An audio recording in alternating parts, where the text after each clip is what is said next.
What's up guys, and welcome back to the channel. I got another great video for you today. Today we're going to be going over Airbnb fines, what they're doing, why I think Airbnb is actually headed for a class action lawsuit, and more importantly, what you could do to avoid the Airbnb fines as a host.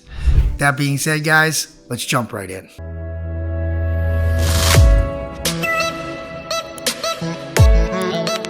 Alright guys, so let's start with number one. What reservation issues Airbnb feels the need to give your money away to other people for? So the first one is the host cancels the reservation prior to check-in. There are some circumstances here where I would actually agree with Airbnb. Certainly if you cancel the reservation, you shouldn't be collecting money for that as a host if you're the one who cancels.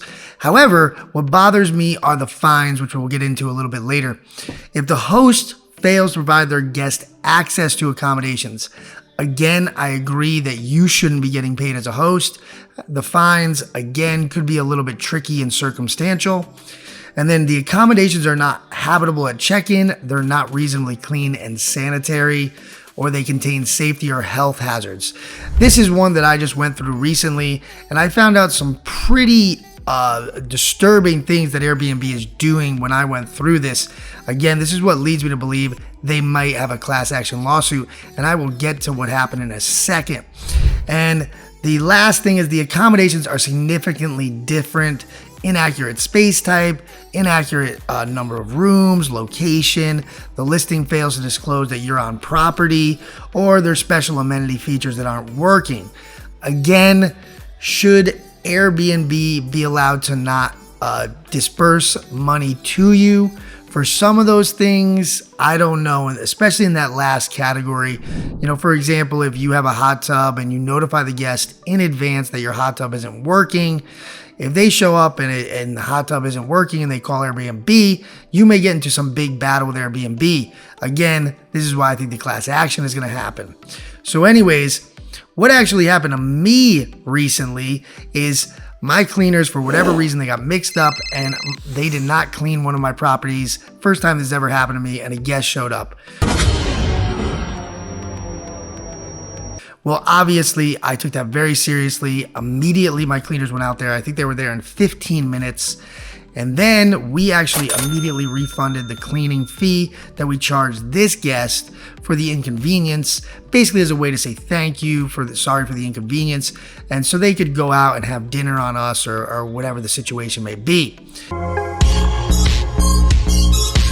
However, we got a email shortly thereafter from Airbnb support because apparently the guest had already called Airbnb, and they decided to not only refund the Airbnb cleaning fee, which we had already refunded to the guest, so now they refunded it again, but they also gave them back 25% or 30% of the first night. And then again, after we called and haggled with them, they reduced it to 25. It was really kind of wishy-washy what the actual policy was. And again, this is where I think Airbnb is going to get into a lot of trouble.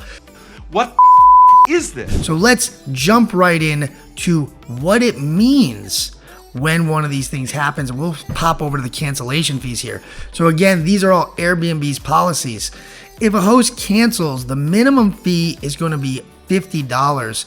However, if you cancel less than 48 hours, you get charged a penalty fee of 50%. So again, not only do you not get the money the guest was supposed to send to pay you, which I of course agree with if you cancel, but they will charge you a 50% penalty of what that value of that reservation if they don't believe you had the right to cancel.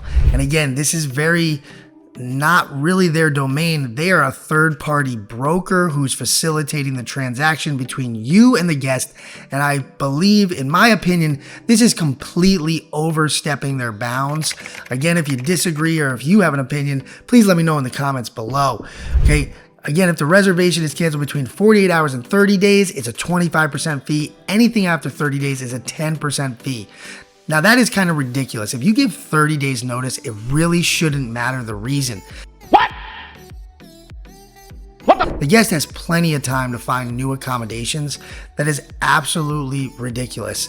Now, I guess there could be extenuating circumstances, like if you have an Airbnb on Super Bowl weekend, in the town where the Super Bowl is being held, maybe it will be difficult to find other accommodations within 30 days. But come on, for the most part, 30 days should be more than enough. That's kind of ridiculous. All right. So the big thing is, though, they hide a bunch of other fees. So again, they don't really notify you in here where it says, there's nothing in here that says if the place is not cleaned, this is the fee we're going to charge. So that's just a number that it seems like Airbnb support is just pulling out of their ass, for lack of a better word. And it's really BS. It's really bad for the hosts. It's not good for the host. It's not good for the guests because it creates contempt and resentment between the two parties. And certainly it creates a negative image of Airbnb. VRBO would never touch your money, which I actually really like that about VRBO. But anyways, the most important thing, though, is how, as a host, do you avoid those fees? That's the most important thing. So let's avoid them. Okay. Step number one, by the way, before we get into Airbnb's valid reasons, is just be a great host. That's number one. Be a great host. These things are extremely minimal. I have a bunch of Airbnbs. I've been doing this for many years, and I've only had one or two situations where I've had to battle it out with Airbnb over these issues. Yes, it has gotten worse the last couple of years, but for the most part, if you're a good host, you won't have any problems with this. So anyways, what does Airbnb consider a valid reason to cancel, okay, and avoid penalties and fines from Airbnb? Okay, so they say circumstances beyond the host's control, like major damage to a listing or emergency repairs. Okay, proof that a guest intends to break a house rules.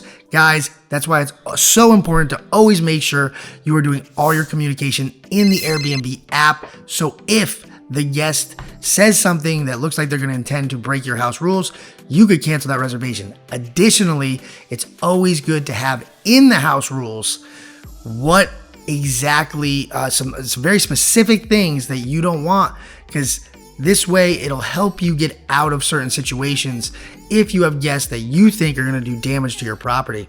Okay, a major disruptive event, public health emergency.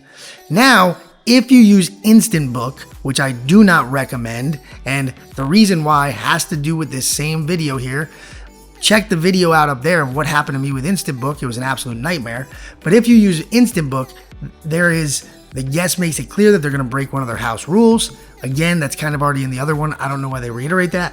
But the big one in Instant Book is the guest has several unfavorable reviews or lack of profile information that concern the host. Now remember, this is for you to decide. This is one of the big arguments that I actually got into Airbnb about the last time this happened. Again, check out that video. But you, as the person who signed the terms and conditions, have the right to really make that decision for yourself. Airbnb has not classified what is considered an unfavorable review. They have also not classified what lack of profile information means. The fact of the matter is Airbnb no longer shows you guest profile information until the reservation is confirmed in the first place. But obviously with Instant Book, it would already be confirmed. But more importantly, you could think anything missing is technically lack of information. So make sure you stick it out and battle it out. One of the best ways to do this is to be patient and keep them on the phone. Just keep customer service on the phone for as long as possible, because they are trained to try to get as much fines, get as much money as possible, tell you no. Or they're going to say something like someone's going to call you back later or something like that. Just stay on the phone. Stay on the phone, tell them you'll wait, you really want to get this resolved now. Put your favorite TV show on in the background, and this works all the time when I have to deal with Airbnb, and they will start coming around and realizing that what you say is reasonable. If you feel uncomfortable with this booking and you think they're going to damage your property, it is your property and you have every right to protect it. Do not let Airbnb penalize you or fine you for protecting your property. That is absolutely ridiculous. So guys, let me know what you think about all these new Airbnb fines and all these penalties, and whether you think this may lead Airbnb to a class action lawsuit, or give me your best story of a time you've had to deal with Airbnb on these fines.